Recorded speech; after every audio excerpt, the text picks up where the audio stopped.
देखिए अगला टॉपिक है पाचन तंत्र। यानी जो मनुष्य खाता है,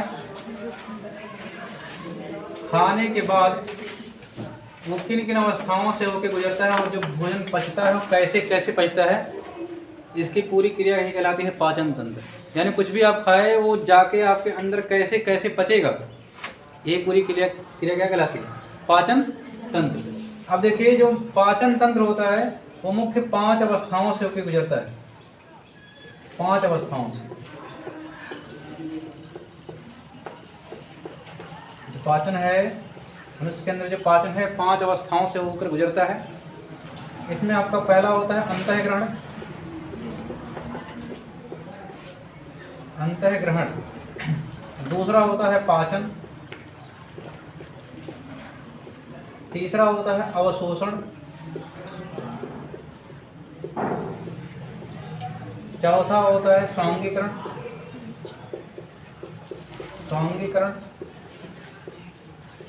और 5वां होता है मल परित्याग।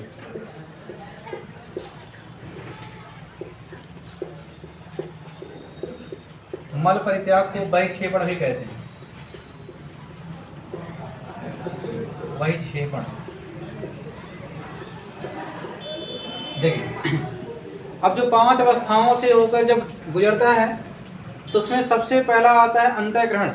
अंतःग्रहण क्या होता है? जैसे ही मनुष्य खाने वाली कोई वस्तु को अपने मुख के अंदर लेता है, जैसे ही मनुष्य खाने वाली किसी वस्तु को अपने मुख के अंदर रख के निकल लेता है, तब वही कहलाता है अंतःग्रहण। यानी मुख में लेना ही क्या कहलाता है? अंतःग्रहण। अब देखिए ये तो हो गया अंतःग्रहण। फिर है अवशोषण। जब पचा हुआ भोजन, क्योंकि देखिए पाचन थोड़ा लंबा है, इसके बाद रह गए। फिर अवशोषण क्या होता है? जब पचा हुआ भोजन रक्त में मिलता है, जब पचा हुआ भोजन रक्त में मिल जाता है, तब उस क्रिया को हम लोग कहते हैं अवशोषण। अंतःग्रहण में केवल इतना, जब मनुष्य खाने वाली किसी वस्तु को अपने मुख के अंदर लेता है तो अंतःग्रहण कहलाता है। और एक खाना खाने के बाद वो पचेगा। फिर पाचन के बाद उसका होता है अवशोषण। जब पचा हुआ भोजन रक्त में मिलता है तब उस क्रिया को कहते हैं अवशोषण।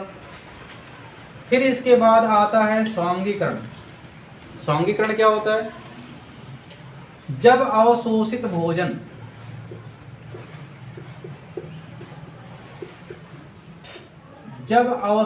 भोजन शरीर के काम में या शरीर के उपयोग में लिया जाता है, शरीर के उपयोग में आता है। जब पचा हुआ भोजन नहीं, जब अवशोषित भोजन शरीर के उपयोग में आता है तब उस क्रिया को कहते हैं हम लोग स्वांगीकरण। फिर इसके बाद है मल परित्याग। अब देखिए हम जो कुछ भी खाएं वो पचते यहाँ मुख से शुरू होता है पाचन और आता है इस छोटी आंत तक। यह है आपके छोटी आंत।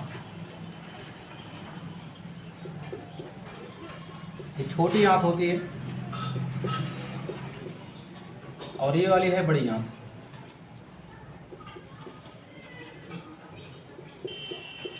ये है बड़ी आंत। देखिए यहाँ पाचन की क्रिया पूर्ण हो जाती है। मुख से शुरू होता है और छोटी आंत तक पाचन की क्रिया चलती रहती है। इसके बाद पूरा खाना पचता नहीं। कोई भी जीव खा ले खाना, लेकिन पूरा का पूरा नहीं पचेगा। कुछ थोड़ा बहुत ऐसा रहेगा जो पचता नहीं है, उसे कहते हैं अपच भोजन। देखिए अपच भोजन, जो भोजन पच नहीं पाता वो छोटी आंत के बाद बड़ी आंत में जाता है। अपच भोजन, जितना भोजन पच पाता है उतने के बाद जो बच जाता है वो अपच भोजन पहुंचता है बड़ी आंत में। बड़ी आंत में होते हैं छोटे छोटे जीवाणु। यहाँ होते हैं छोटे छोटे जीवाणु और यही जीवाणु अपच भोजन को मल में परिवर्तित कर देते हैं। यही छोटे छोटे जीवाणु जो अपच भोजन होता है, जो पचा नहीं रहता है, उसको बदल देते हैं किसमें? मल में। और मल में बदलने के बाद यहाँ गुदा के द्वारा ये होता है एनल यानी कि गुदा, इसे गुदा के द्वारा बाहर कर दिया जाता है। इस क्रिया को कहते हैं बहिक्षेपण। फिर से एक बार पूरा। तो मनुष्य कुछ भी खाता है तो पाचन की क्रिया उसके अंदर कैसे कैसे होती है, किन किन अवस्थाओं से होकर गुजरता है। तो पाचन की क्रिया 5 अवस्थाओं से होकर गुजरती है। अंतःग्रहण, पाचन, अवशोषण, स्वांगीकरण, मल परित्याग। पहला अंतःग्रहण। जब भी व्यक्ति कोई भी खाने की सामग्री अपने मुख के अंदर लेता है तुरंत वो कहलाता है अंतःग्रहण। अब यहाँ पाचन हो गया। जब पचा हुआ भोजन, कहेंगे अवशोषण क्या होता है, जब पचा हुआ भोजन रक्त में मिल जाता है। जब पचा हुआ भोजन रक्त में मिल जाता है तब उस क्रिया को कहा जाता है अवशोषण। फिर इसके बाद आता है स्वांगीकरण। स्वांगीकरण क्या होता है, जब अवशोषित भोजन शरीर के उपयोग में लाया जाता है। जब अवशोषित भोजन शरीर के उपयोग में लाया जाता है तब उस क्रिया को कहते हैं स्वांगीकरण। फिर है मल परित्याग। पाचन की क्रिया समाप्त होने के बाद जो अपच भोजन होता है वो बड़ी आंत में जाता है। बड़ी आंत में रहते हैं जीवाणु, और यहाँ पे जीवाणु अपच भोजन को मल में परिवर्तित कर देते हैं और गुदा के द्वारा इस मल को बाहर निकाल दिया जाता है। ये पूरी क्रिया होती है किसकी, पाचन की। आप देखिए इसमें एक पॉइंट जो दूसरा भी छोड़े हैं, ये पाचन। अब देखिए पाचन क्या है, कैसे कैसे यानी भोजन पचना कैसे शुरू होता है। देखिए जैसे ही व्यक्ति किसी भी भोजन सामग्री को अंतःग्रहण करता है यानी अपने मुख में लेता है, जैसे ही व्यक्ति किसी भी खाने की सामग्री को अपने मुख के अंदर लेता है, और एक बार एग्जाम में कई बार पूछा गया है कि भोजन पचने की प्रक्रिया शुरू कहाँ से होती है, तो भोजन पचने की क्रिया कहाँ शुरू होती है, मुख से ही शुरू हो जाती है। और पूछा जाता है कहाँ तक चलती है पाचन की क्रिया, तो छोटी आंत तक। पाचन क्रिया कहाँ तक चलती है, छोटी आंत तक। जैसे ही व्यक्ति खाने की कोई सामग्री अपने मुख के अंदर लेता है तुरंत ही मनुष्य के मुख में उपस्थित होते हैं लार ग्रंथियां। लार ग्रंथियां उपस्थित होती हैं, और लार ग्रंथियां होती हैं 3, अधोजिह्वा, अधोहनु ग्रंथि और कर्णपूर्व ग्रंथि, जो कि पहले बताया जा चुका है। 3 होती हैं, और इस लार में 2 एंजाइम पाए जाते हैं, एक टाइलिन और दूसरा होता है लाइसोजाइम।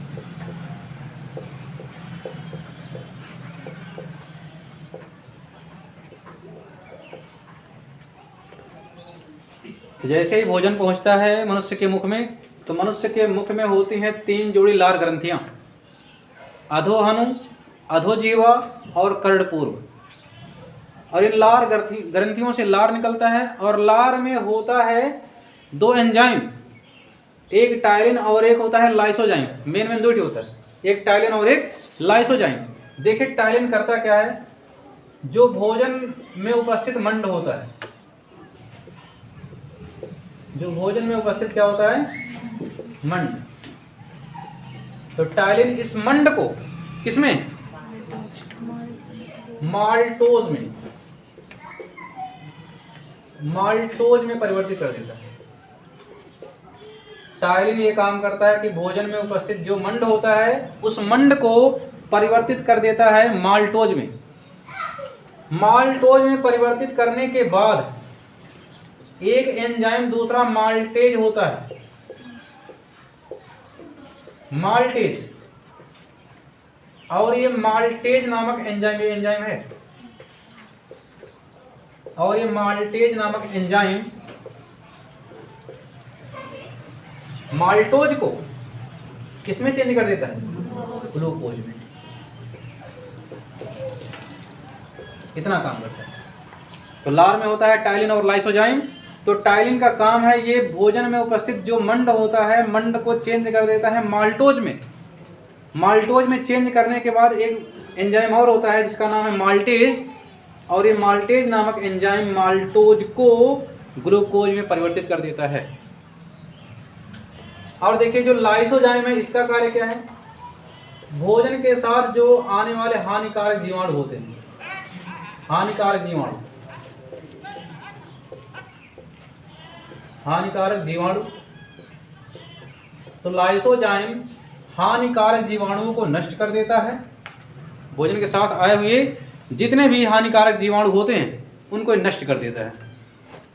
इसका एक काम और है, ये मुख की सफाई भी करता है, मुख की सफाई भी करेगा, मुख को साफ करता रहता है ताकि जीवाणु जो है नष्ट होते रहें, कोई गंदी चीज अपने मुख के अंदर ना जाए, साफ करता रहता है। और ये एक काम करता है कि जो भोजन है ये भोजन को लुप्ती बना देता है। लुप्ती आप लोग समझे होंगे, खाना खाते रहे, जब लार मिल जाए पूरा एकदम बढ़िया से तो उसको उगल दीजिए बाहर, तो जो गीला टाइप का मिलेगा वही क्या कहलाता है, लुप्ती, वही लुप्ती होती है। अब देखिए लार का इतना काम हुआ, इतना काम इसने कर दिया। अब देखिए जो पीछे वाला है ये है ग्रास नली, ये ग्रास नली है,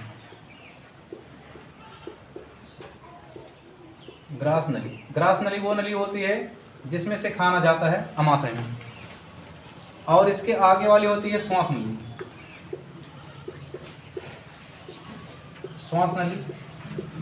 और श्वास नली वो नली होती है जिससे जो आप सांस लेते हैं वो सांस किस में जाता है, आपका फेफड़े में जाता है, वो श्वास नली होती है। तो देखिए होता क्या इसमें, यहाँ पे एक पतली सी पट्टी लगी रहती है, आप कभी शीशे में जाके देखिए ऐसे एक पतली सी पट्टी बनी होती है यहीं पे, यहाँ एक पतली सी पट्टी होती है, इस पतली सी पट्टी का नाम होता है इपिग्लाटिस, इस पतली सी पट्टी का नाम होता है इपिग्लाटिस।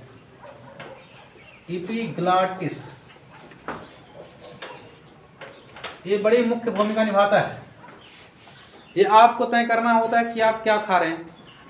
अगर खाना खा रहे हैं तो ये जो इपिग्लाटिस पट्टी होती है जाके इसको ढक लेती है, इसको ढक देगी श्वास नली को, ताकि भोजन जो है श्वास नली में ना जाने पाए। और जब आप सांस लेते हैं तो ये एपिग्लाटिस इस ग्रास नली को जाके बंद कर देता है और सांस कहाँ जाता है, आपके फेफड़े में उतर जाता है। और देखिए कभी कभी छुनछुनी चढ़ जाती है, जो कुछ खाते हैं तो बाहर जब निकल जाता है मुख से या नाक से बाहर आता है तो कैसे आता है। यही घटना होती है कि बड़े बुजुर्ग कह गए हैं कि जब खाना खाइए तो खाना खाते समय कभी बोलना नहीं चाहिए। पता लगा खा रहे हैं अंदर जा रहा है और बोल भी रहे हैं, तो बोलते समय एपिग्लाटिस काम करता है। अब जब खाना भी खा रहे हैं बोल भी रहे हैं तो ये एपिग्लाटिस समझ नहीं पाता है कहाँ जाएं, इसे बंद करें कि इसे बंद करें। तो पता लगा गलती से इसको बंद कर दिया, ग्रास नली को, तो भोजन आपका किस में जाने लगा, सांस वाले में। तो सांस वाले में देखिए एयर आता है, एयर जाता है, तो प्रेशर के साथ ये मारेगा, आपका मुख से और नाक से बाहर निकल जाएगा, तो छुनछुन चढ़ जाती है इसी वजह से। अब देखिए ग्रास नली के माध्यम से अब भोजन पहुंचा आपका अमाशय में। ये देखिए जो डी टाइप की संरचना है इसे कहते हैं अमाशय।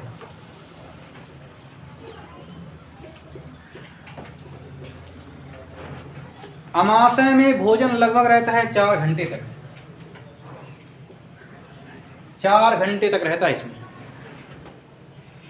तो देखिए 4 घंटे में होता क्या है, यहाँ होती है एक अमाशय में ही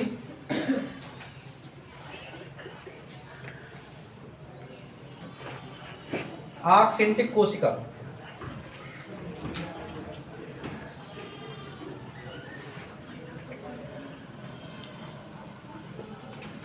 आक्सेंटिक कोशिका,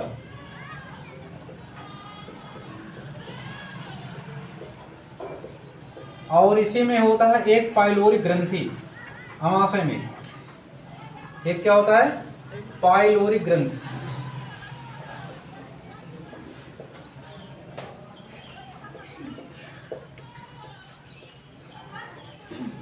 एक होता है आक्सेंटिक कोशिका और एक होता है पाइलोरी ग्रंथि। पाइलोरिक ग्रंथियों से आपके दो प्रोटीन स्रावित होते हैं, ये दो वो एंजाइम स्रावित होते हैं जिनका नाम है पेप्सिन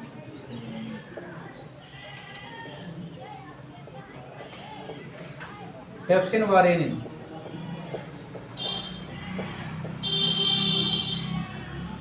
अमाशय में भोजन रहेगा लगभग 4 घंटे तक, और अमाशय में एक ग्रंथि होती है जिसका नाम होता है पाइलोरिक ग्रंथि, और पाइलोरिक ग्रंथि से निकलता है पेप्सिन व रेनिन। और पेप्सिन व रेनिन का काम ये होता है कि प्रोटीन का पाचन करता है। क्या करेगा ये? प्रोटीन का पाचन करता है। फिर इसके बाद अमाशय में, अमाशय यानी कि पेट यानी स्टमक, इसमें देखिए एक होता है आक्सेंटिक कोशिका, और आक्सेंटिक कोशिका से निकलता है आपका HCl। और ध्यान देना ये HCl उतना हार्ड नहीं होता जितना रसायन वाले में होता है, इसमें उतना हार्ड नहीं होता पेट वाले में, नहीं तो समस्या कर देगा। तो देखिए जो HCl निकलता है यहाँ से अमाशय से, इसका काम ये होता है कि भोजन जो आता है अमाशय में जो 4 घंटे तक रहता है, इस पूरे भोजन को ये अम्लीय बना देता है, क्योंकि HCl अम्लीय है, हाइड्रोक्लोरिक अम्ल है, तो पूरे भोजन को क्या कर देगा? अम्लीय बना देगा 4 घंटे के बाद। और ध्यान देना कि 4 घंटे के बाद ही भोजन पचना आपका शुरू होगा। देखिए यहाँ पे 4 घंटा यहाँ पचेगा, उसके बाद ही इधर जाता है आंत उद में, इसलिए बराबर ठूसा मत कीजिए। पता लगे यहाँ खा रहे हैं उधर चढ़ाए जा रहे हैं, अरे भाई पचने दीजिए तब कुछ खाइए। और ध्यान देना कि ऐसा नहीं कि बहुत ज़्यादा खाना खाने से आपका सेहत बन जाएगा। सेहत तब बनता है जब आप जो खाते हैं वो बढ़िया से पच जाता है, और वह रस किसमें मिल जाता है? रक्त में मिल जाता है, तब जाके आपको शरीर में लगेगा, तब वो कहलाएगा स्वांगीकरण, यानी अब आपका शरीर बनना शुरू हो गया। अब देखिए यहाँ से जैसे ही भोजन अमाशय से निकलकर पक्वाशय में पहुँचता है, तो देखिए यहाँ से लेके यहाँ तक ये जो सी टाइप की संरचना है, सी नहीं बनता है सी, यहाँ से लेके यहाँ तक जो सी टाइप की संरचना है, इसको कहा जाता है पक्वाशय।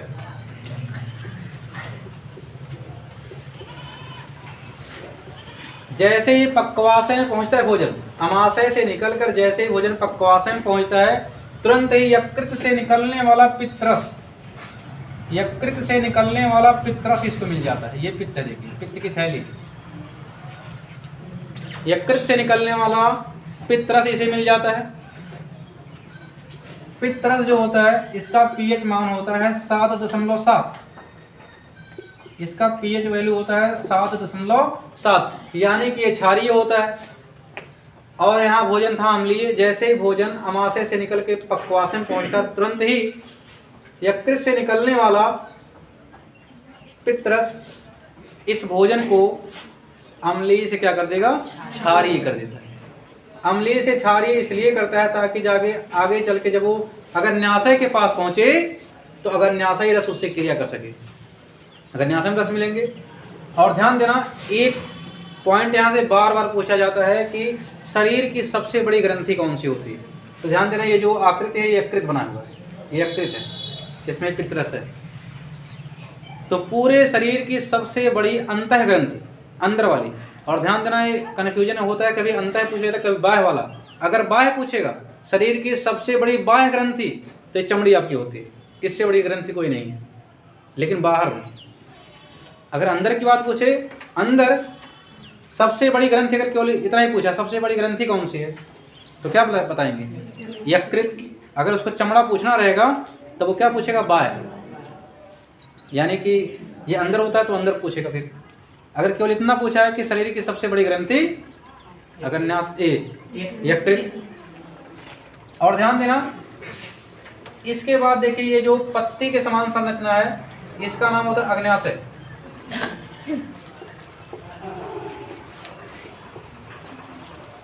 अग्न्याशय को मिश्रित ग्रंथि कहा जाता है।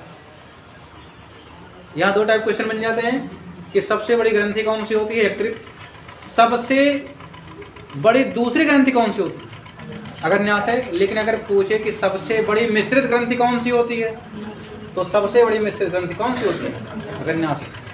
अगर केवल सबसे बड़ी ग्रंथि है तो यकृत सबसे बड़ी मिश्रित ग्रंथि है अग्न्याशय, या दूसरी सबसे बड़ी ग्रंथि कौन सी है? अग्न्याशय। अब देखिए अग्न्याशय को मिश्रित ग्रंथि क्यों कहा जाता है? अग्न्याशय को मिश्रित ग्रंथि, अग्न्याशय को मिश्रित ग्रंथि इसलिए कहा जाता है क्योंकि अग्न्याशय अंतःस्रावी तथा बहिस्रावी दोनों प्रकार की ग्रंथि होती है। अग्न्याशय जो है अंतःस्रावी तथा बहिस्रावी, नलिका युक्त और नलिका विहीन दोनों प्रकार की ग्रंथि होती है, इसलिए अग्न्याशय क्या कहते हैं? मिश्रित ग्रंथि कहते हैं। अग्न्याशय से जो रस निकलता है, अग्न्याशय से जो रस निकलता है उसे कहा जाता है क्या? पूर्ण पाचक रस। उसे पूर्ण पाचक रस भी कहा जाता है।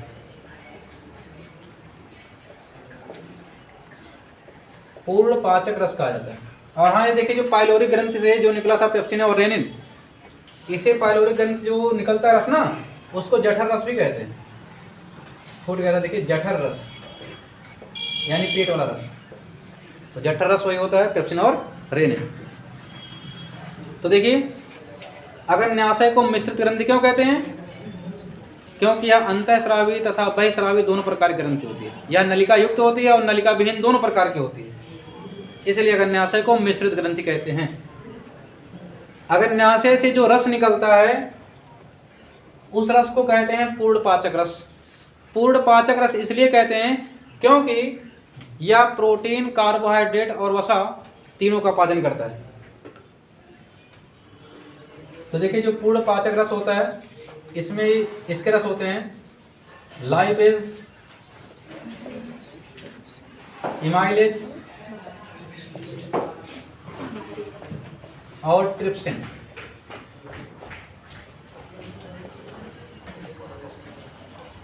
तीन रस निकलते हैं, लाइपेज, इमाइलेज और ट्रिप्सिन।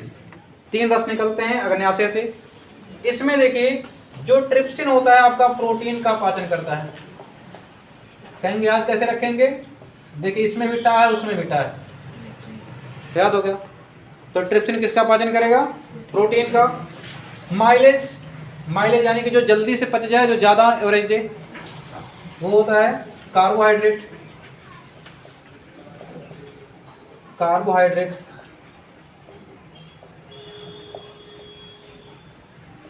और लाइपेज जो होता है जो सबसे देर में एनर्जी देना शुरू करता है, ये होता है वसा। ये वसा का पाचन करता है। तो अग्न्याशय से तीन रस निकलते हैं, लाइपेज, एमाइलेज और ट्रिप्सिन, जिसमें ट्रिप्सिन पाचन करता है प्रोटीन का, एमाइलेज पाचन करता है किसका? कार्बोहाइड्रेट का, और लाइपेज किसका पाचन करता है? वसा का। इसके बाद इतना पाचन होने के बाद अब भोजन आगे बढ़ा। अमाशय में था, पक्वाशय में पहुंचा, इसने अपना काम किया, पितरस ने, फिर आगे पहुंचा तो अग्न्याशय ने अपना काम किया। फिर यहाँ से देखिए ये रास्ता ऐसे आया है, ऐसे ये वाला छोटी आंत वाला है। तो यहाँ पहुंचा छोटी आंत में, और छोटी आंत की दीवारों से, और ध्यान देना कभी कभी पूछ लेता लंबाई। तो जो छोटी आंत होती है, छोटी आंत की लंबाई होती है 20 फीट। कितनी होती है? 20 फीट। छोटी आंत की लंबाई होती है 20 फीट, और बड़ी आंत की लंबाई कितनी होती है? 5 फीट। कभी कभी लंबाई पूछ लेता है कि छोटी आंत की लंबाई कितनी है और बड़ी आंत की लंबाई कितनी है। तो बड़ी आंत की लंबाई कितनी होती है? 5 फीट, और छोटी आंत की लंबाई 20 फीट। और 1 फीट देखिए इतना होता है, इतना होता है 1 फीट। ऐसे ऐसे कितना होगा? 20 फीट लंबाई ये होता है आपका छोटी आंत, और ये 5 फीट लंबा होता है बड़ी आंत। कहेंगे अच्छा तो इसमें दिक्कत क्या है कि जब छोटी आंत बड़ी है और बड़ी आंत छोटी है तो इसमें लंबाई के अनुसार नाम नहीं दिया गया है, नाम उसका दिया गया उसकी मोटाई के अनुसार। तो बड़ी आंत की जो बड़ी आंत होती है उसकी मोटाई थोड़ी ज़्यादा होती है, इसलिए इसको बड़ी आंत कहा गया है। और जो छोटी आंत होती है उसकी मोटाई क्या होती है, पतली होती है, इसलिए उसे कहा जाता है छोटी आंत। छोटी आंत की दीवारों से निकलता है आंतरिक रस। छोटी आंत की दीवारों से निकलता है आंतरिक रस। आंतरिक रस और एक दिन में लगभग 2 लीटर निकलता है आंतरिक रस। एक दिन में लगभग 2 लीटर निकलता है आंतरिक रस और यह भोजन को पचाने का कार्य करता है और छोटी आंत में जाके पाचन की पूरी क्रिया समाप्त हो जाती है। जितना पचना रहता है ये छोटी आंत में आके पच जाता है। ये लास्ट स्टेप होता है। इसके बाद जो पचा जो नहीं पचा, अब वो यही छोटी आंत से इधर रास्ता अपना बना लेती है बड़ी आंत में, और बड़ी आंत में जो अपच भोजन जाता है वहाँ पचता नहीं बड़ी आंत में। अब भोजन यहाँ से छोटी आंत से जाता है बड़ी आंत में। बड़ी आंत में होते हैं जीवाणु, और जीवाणु अपच भोजन को किसमें चेंज कर देते हैं, मल में, और गुदा के द्वारा, एनल के द्वारा उसको बाहर निकाल दिया जाता है। और यहाँ आपकी क्रिया हो गई पाचन की पूरी।